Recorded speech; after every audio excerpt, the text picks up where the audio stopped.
Hello, good morning class. आज हम करने जा रहे हैं क्लास 4th का लेसन 7th। देखिए बेटा, हाफ लेसन तो मैं रीड करवाई चुकी थी, तो आज हम बाकी का हाफ लेसन रीड करने वाले हैं। देखिए, सेफ्टी इन द बाथरूम। वैसे तो मैं ये आपको 4 पॉइंट्स समझा चुकी थी, लेकिन फिर भी मैं ये पॉइंट्स आपको दोबारा बता देती हूँ। मीन्स वो हमें क्या कहना चाह रहा है कि जब भी आप बाथरूम में जाते हैं तो हमें कौन कौन सी चीज़ों को ध्यान में रखना चाहिए जिससे हम अपनी सेफ्टी रख सकते हैं। देखिए, डू नॉट स्पिल सोप और shampoo on the bathroom floor. अब इस लाइन का मतलब क्या हुआ बेटा? इसमें वो हमें कहना चाह रहा है कि जब भी आप बाथरूम में जाते हैं तो वहाँ पर सोप को या फिर शैम्पू को नीचे मत गिरा के आया कीजिए। इससे क्या हो सकता है, किसी का भी पैर उस पर स्लिप हो सकता है, आपको भी चोट लग सकती है और किसी और को भी चोट लग सकती है। Do not play with razors और ब्लेड्स। बाथरूम के अंदर कई बार क्या होता है कि ऐसी चीज़ें रखी होती हैं जिनसे हमें नहीं खेलना चाहिए, लाइक दैट ब्लेड्स। अगर आप इस तरीके की चीज़ों से खेलेंगे बेटा तो आपको चोट लग सकती है, तो आपको इस तरीके की चीज़ों के साथ बिल्कुल भी नहीं खेलना चाहिए। आगे देखिए बेटा, डू नॉट रन और rush in the bathroom, you may slip and fall. अगर हम बाथरूम के अंदर गए हुए हैं तो हमें पता है वहाँ पर पहले ही वो कैसा होता है, फर्श, वेट फर्श होता है, वेट फ्लोर होता है। तो आप क्या कर सकते हो वहाँ पे, अगर आप तेज़ी से वहाँ पर रन करोगे तो आपका पैर स्लिप हो सकता है और आपको चोट लग सकती है, आप गिर सकते हैं वहाँ पर। ठीक है, आगे देखिए बेटा, do not touch any switch with weight hands. किसी भी स्विच को आपको गीले हाथों से बिल्कुल भी नहीं छूना चाहिए, क्योंकि अगर हम गीले हाथों से किसी स्विच को छूते हैं ना तो उससे किस चीज़ का डर रहता है, करंट लगने का डर रहता है बेटा। आगे देखिए, do not swallow any toiletries. आगे देखिए, be slow when coming out of the wet bathroom as the foot mat outside can cause slipping। जब भी आप कभी नहाकर बाहर आते हो बाथरूम से तो आपको बहुत ही धीरे से आना चाहिए। अगर आप तेज़ी से चलते आ रहे हो तो जो भी वहाँ पर मैट होता है उस पर आप पैर रखोगे तो आपका क्या ऐसा डर रहता है कि आप वहाँ पर फिसल सकते हो और आपको चोट लग सकती है। इसलिए जब भी हम बाथरूम से आएंगे तो हम क्या से आएंगे, बिल्कुल धीरे धीरे आएंगे। आई होप आप ये सारी जो सेफ्टी रूल्स हैं बाथरूम के रिगार्डिंग आप ध्यान में रखेंगे बेटा, इससे आपकी सेफ्टी होगी। अब ऐसा नहीं है कि सिर्फ आपको बाथरूम में या फिर किचन के अंदर सेफ्टी रखने की ज़रूरत है, सेफ्टी ऑन रोड के ऊपर तो हमें और भी ज़्यादा सेफ्टी रखने की ज़रूरत होती है। We read news about road accident in newspaper almost every day. हमें पता है कि हम हमेशा न्यूज़ में सुनते ही रहते हैं, न्यूज़ में या फिर न्यूज़पेपर्स जो आपके घर आते हैं उसमें कितनी सारी खबरें आती हैं एक्सीडेंट्स की। तो हमें क्या करना चाहिए, इनसे बचने के लिए सेफ्टी रूल्स को फॉलो करना चाहिए। देखिए, road accidents are very common. Road accident बहुत कॉमन है, रोड के ऊपर काफ़ी सारे एक्सीडेंट्स होते हैं और उसका मेन रीज़न, ज़्यादातर रीज़न तो यही रहता है कि क्या होता है कि हम सेफ्टी रूल्स को फॉलो नहीं करते। आगे देखिए बेटा, most of these occur when safety rules are not followed. वही बात उसने कही कि ऐसा अक्सर इसलिए होता है क्योंकि हम सेफ्टी रूल्स को फॉलो नहीं करते। आगे देखिए, we should follow some rules while walking on the road. जब भी हम रोड पे चल रहे हैं तो हमें कुछ रूल्स को बहुत ही ज़्यादा फॉलो करना चाहिए। फर्स्ट पॉइंट देखिए बेटा, cross the road only at zebra crossing और यूज़ अ सबवे। जब भी हम रोड क्रॉस कर रहे हैं जेब्रा क्रॉसिंग से ही करना चाहिए। जेब्रा क्रॉसिंग देखिए बेटा, ये आपको दिखा रखी है। अब देखो ये जेब्रा क्रॉसिंग को ही यूज़ कर रहे हैं, मीन्स हमें भी क्या है, जेब्रा क्रॉसिंग को यूज़ करना चाहिए रोड को क्रॉस करते टाइम, यानी कि सेफ्टी रूल्स को हमें फॉलो करना चाहिए। आगे देखिए बेटा, always walk on the footpath, हमेशा हमें फुटपाथ के ऊपर चलना चाहिए। If there is no footpath, अगर फुटपाथ नहीं है वहाँ पर, तो walk along the left side of the road, तो हमें रोड की लेफ़्ट साइड में चलना चाहिए बेटा। बहुत ही ये इंटरेस्टिंग बातें हैं बेटा इस लेसन्स में, जो आपकी डेली की लाइफ में यूज़ होती हैं। आगे देखिए, look to your right then left and then right again and then cross the road if it is clear. अब हर जगह तो मम्मी पापा आपके साथ नहीं हो सकते, अब आप बड़े हो गए हो, तो जब भी आप रोड क्रॉस करते हो एक बार राइट साइड देखेंगे, एक बार लेफ़्ट साइड देखेंगे, दोनों साइड अच्छे तरीके से देखकर जब कोई व्हीकल वहाँ पर ना आ रहा हो तब आपको क्या करना चाहिए, क्रॉस करना चाहिए। Never run on the road, road के ऊपर बिल्कुल भी कभी भागना नहीं चाहिए, दौड़ना नहीं चाहिए, वो बहुत ही हार्मफुल हो सकता है आपके लिए। Never play on the road, और रोड के ऊपर बिल्कुल भी खेलना नहीं चाहिए, क्योंकि जो रोड है वो हमारे खेलने की जगह नहीं होती। डू नॉट चैट और फ़ोन और play games while crossing the road. अब क्या हमें ना तो वहाँ पर कोई गेम खेलनी चाहिए फ़ोन के अंदर जब हम क्या कर रहे हैं, रोड क्रॉस कर रहे हैं। इस तरीके से हमें मीन्स फ़ोन को यूज़ नहीं करना चाहिए रोड पर चलते टाइम, क्योंकि उससे क्या नुकसान हो सकता है, फिर हमें ध्यान ही नहीं रहता कि हम कहाँ जा रहे हैं। Never cycle in the middle of the road, road के बीच में कभी भी साइकिलिंग नहीं करनी चाहिए। साइकिलिंग बहुत अच्छी चीज़ है, एक्सरसाइज होती है बहुत अच्छी, बट हमें वो रोड के मिडल में नहीं करनी चाहिए। Stay on the left, check your brakes and bell regularly.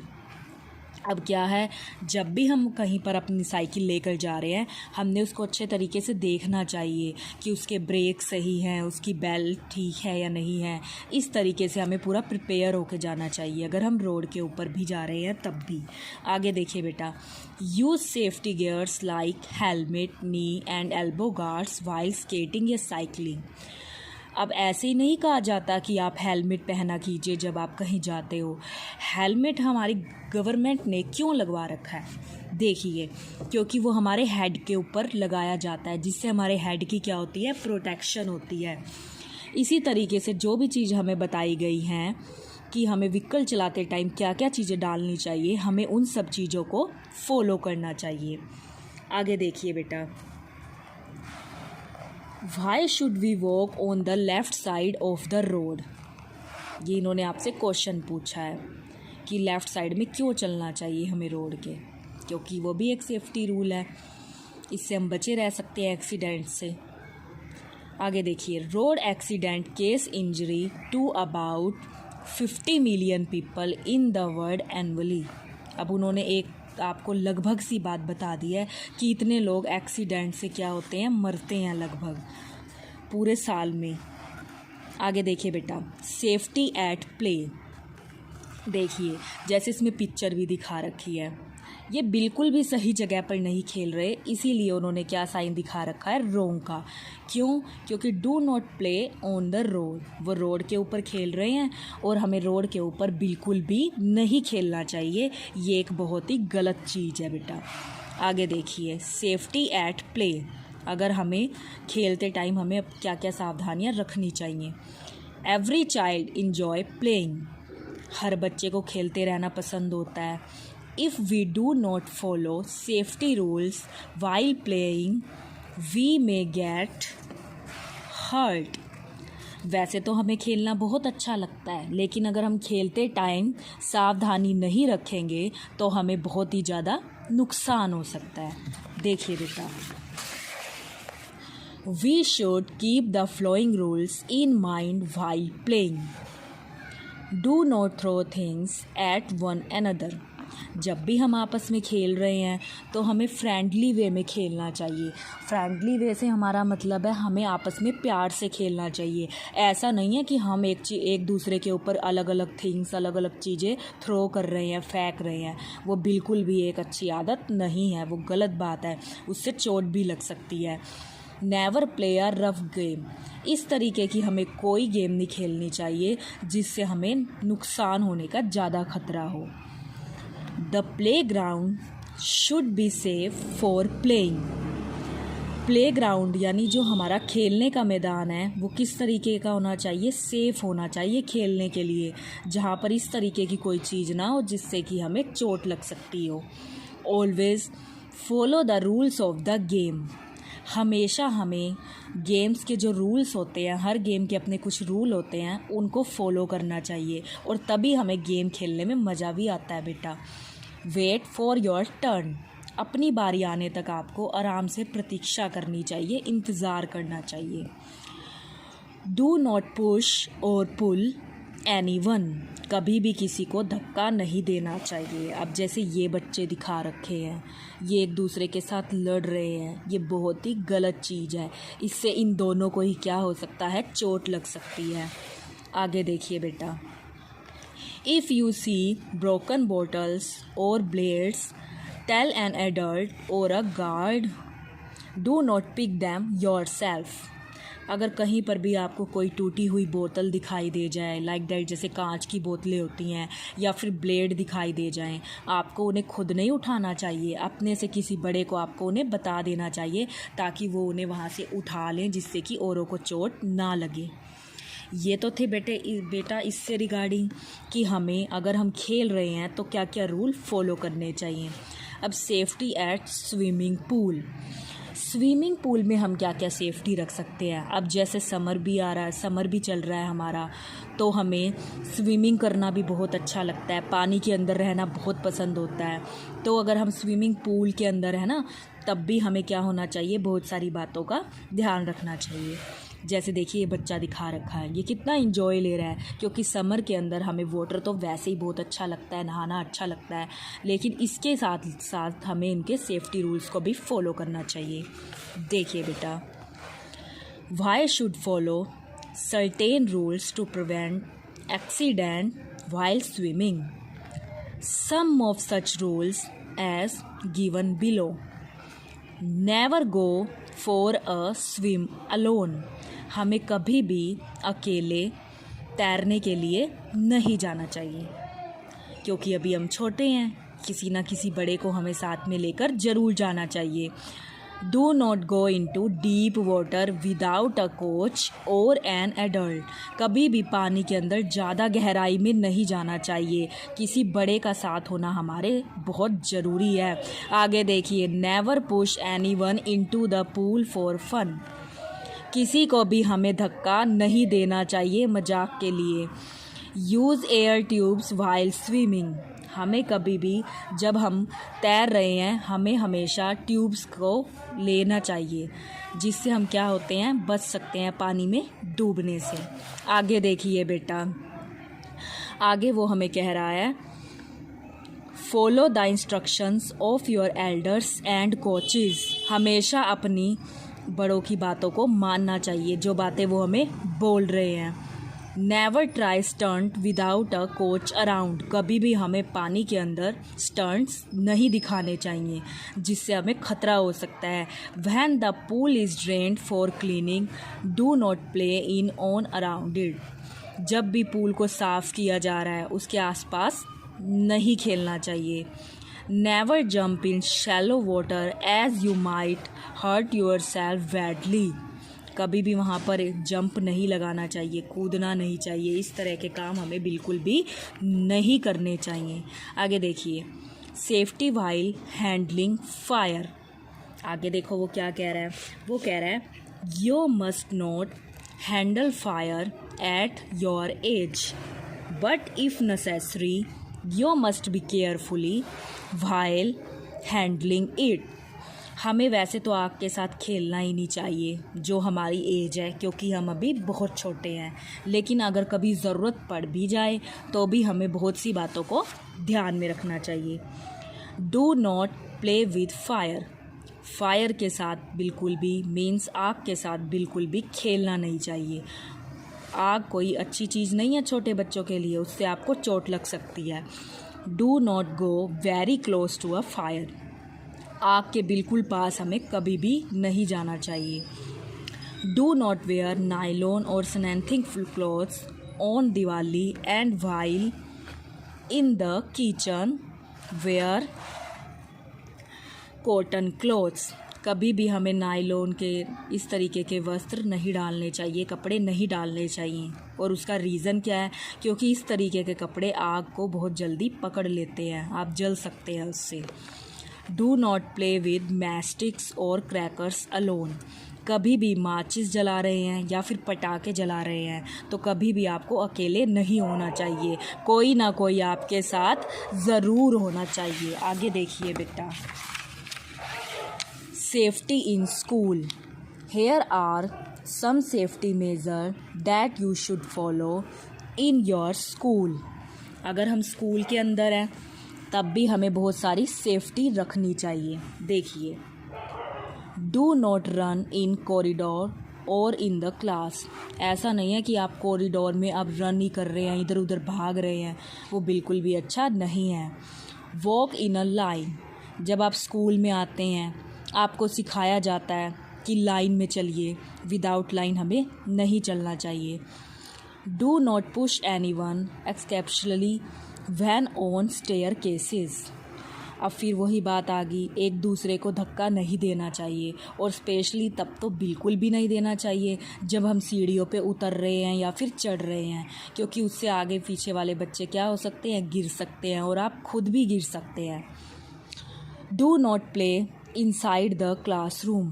कभी भी क्लासरूम के अंदर नहीं खेलना चाहिए, वो एक वैसे भी आपकी गलत हैबिट मानी जाती है। क्यों? क्योंकि क्लासरूम हमारा एक बहुत ही अच्छी जगह होती है, पढ़ने की जगह होती है, और क्लासरूम में हमेशा पढ़ाई होती है बेटा।